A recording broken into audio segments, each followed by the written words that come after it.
Well, one of the central relationships in your book is between your protagonist, Marina, and her boss, Mr. Fox. So it's an office romance. Right. And they're having a secret relationship and not letting others in the company know.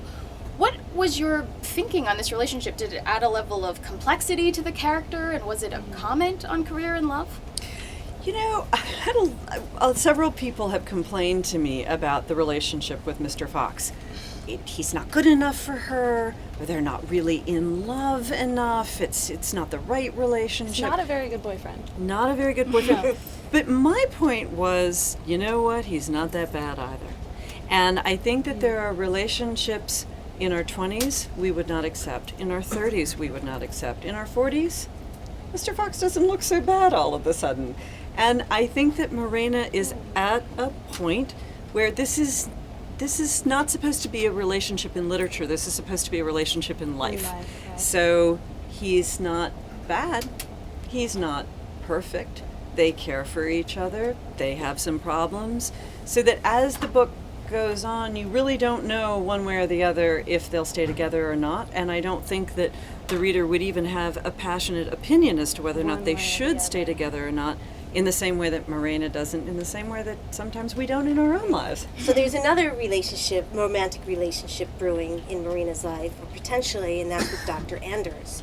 So can you speak to that? Because I know that there's some points in the book where she's concerned that possibly his wife thinks that they might be having a romance, and yet they're not, and yet there is a certain tenderness and closeness between the pair, which might suggest a romantic relationship. Well, what I thought was interesting with their relationship was there's one point in the book where I guess Marina's thinking she has no relationship with Dr. Fox at work, like at all. Right.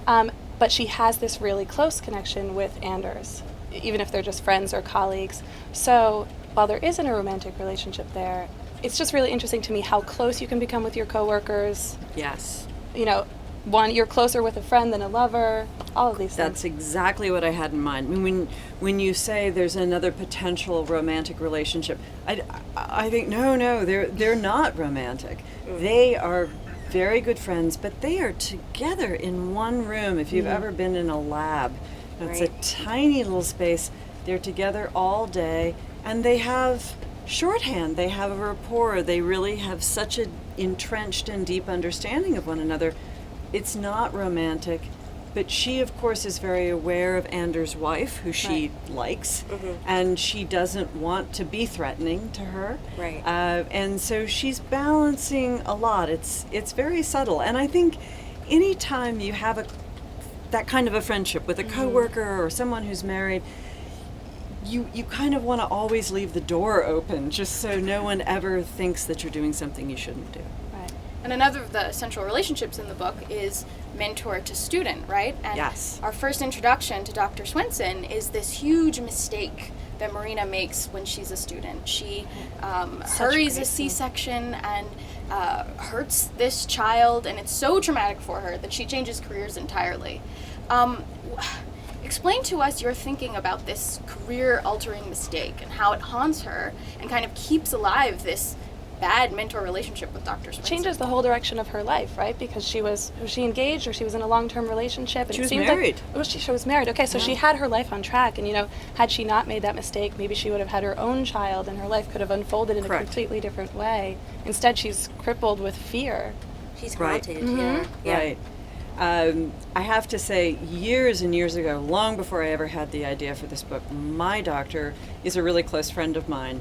And she was telling me that she was doing a C-section, and it was very much an emergency, very urgent, and the baby was face up, which is not usually the case, and she told me she sliced through the baby's eyelid. Oh, so that really happened? But just the eyelid, the eyelid. Okay. But she was saying, it was so terrible, and then, they came and sewed it up, and it was fine. Right. But that made such a huge impression on me, because the difference in a newborn / unborn child between the eyelid and the eye is beyond Kleenex. It's just it's nothing.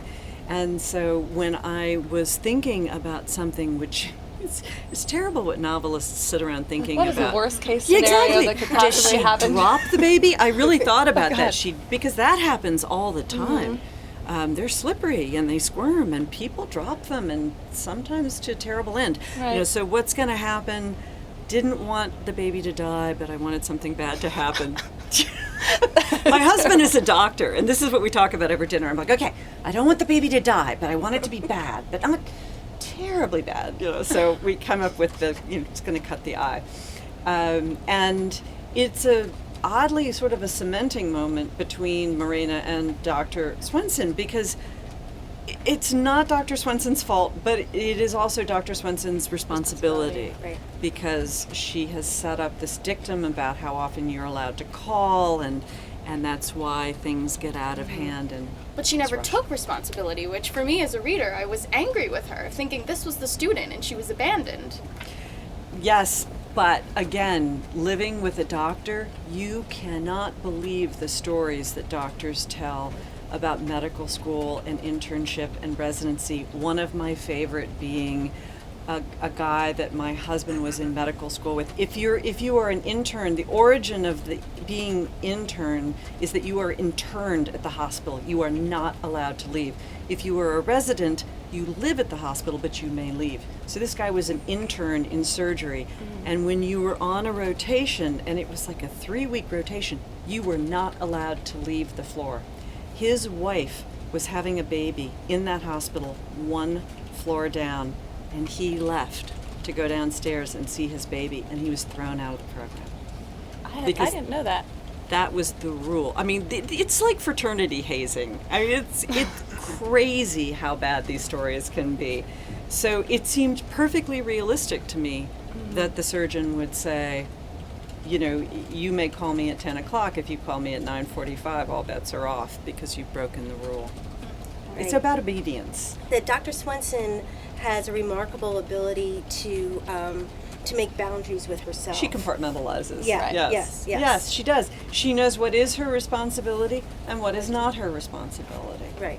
Beyond her actual responsibility or taking responsibility for it, she meets Marina and just acts as if she's never met her before. That is true. When that was but- the most defining moment of Marina's life, and she meets this woman who is a key player, and it's just like, But that's oh, what the whole book nice is to about. meet you.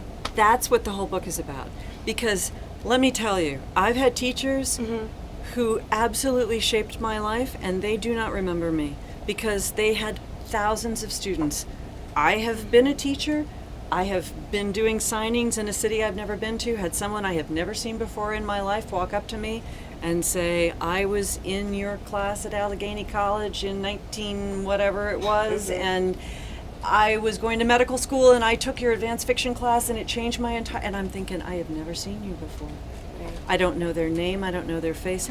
How could I have changed someone's life? And I'm not saying I just have a foggy memory. I've never seen this person before. So I understand sad. both as a Yeah. teacher and a student. As a teacher, the only students you remember are the bad ones.